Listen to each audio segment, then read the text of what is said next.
வணக்கம். திருநெல்வேலி மாவட்ட மக்களே, நான் சத்யவாஷா. இந்திய அரசியல் அமைப்பு ஆலோசகராக பணியாற்றி வருகின்றேன். அனைத்திந்திய அண்ணா திராவிட முன்னேற்ற கழகம் தான் ஆட்சி அமைக்கப் போகிறது என்பதை மக்கள் ஒரு தேர் திருவிழாவை போல கொண்டாடி கொண்டிருக்கின்றார்கள். ஒவ்வொரு மாவட்ட தொகுதி ரீதியாக, நகர ரீதியாக நடக்கின்ற அநீதிக்கு எதிராக மக்களுக்கு துணையாக நிற்கின்ற ஒரே ஆட்சி அமைப்பு அனைத்திந்திய அண்ணா திராவிட முன்னேற்ற கழகம்தான்.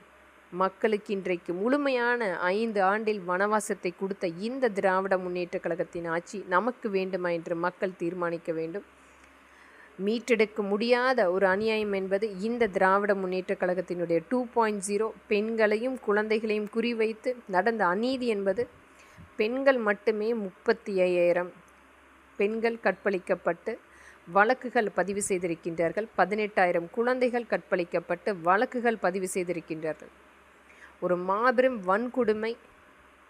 அந்த வழக்குகள் கூட சரிவர பதிவு செய்யாமல் வெறும் கண் துடைப்புக்காக, அதுவும் மக்களுடைய மிகப்பெரிய போராட்டத்துக்கு பின்பு வற்புறுத்தலின் காரணமாக ஒரு கண் துடைப்புக்காக அந்த வழக்குகள் குற்றவாளிகளுக்கு சாதகமாகவும் பாதிக்கப்பட்டவர்களுக்கு எதிராக பதிவு செய்த முதல் தகவல் அறிக்கை அனைத்துமே மறுபரிசீலனை செய்து சட்ட நடவடிக்கை கடுமையாக்கப்படும்.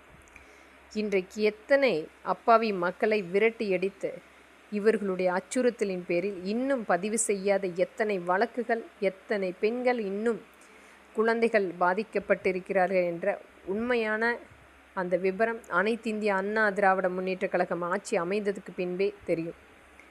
ஒவ்வொரு இடத்திலுமே நில மோசடி, நில அபகரிப்பு, கோவில்களை இடிப்பது, மக்களுடைய நம்பிக்கையை உடைத்து அந்த சமஸ்கிருதம் மந்திரம் ஓதக்கூடாது, பூஜைகள் நடக்கக்கூடாது, ஹோமம் வளர்த்தக்கூடாது, இது போன்ற எண்ணற்ற ஒரு அடாவடியான ரவுடிசம் மட்டுமே நடந்து கொண்டிருக்கிறது. இந்த காவல்துறை முழுமையாக ஒரு அஃபிஷியல் ரவுடிகளாக, மக்களை அச்சுறுத்தக்கூடிய ரவுடிகளாக மட்டுமே 5 ஆண்டுகளில் நாம் பார்த்து கொண்டிருக்கிறோம். திராவிட முன்னேற்ற கழகத்தினுடைய நேரடி அஃபிஷியல் ரவுடிகள்.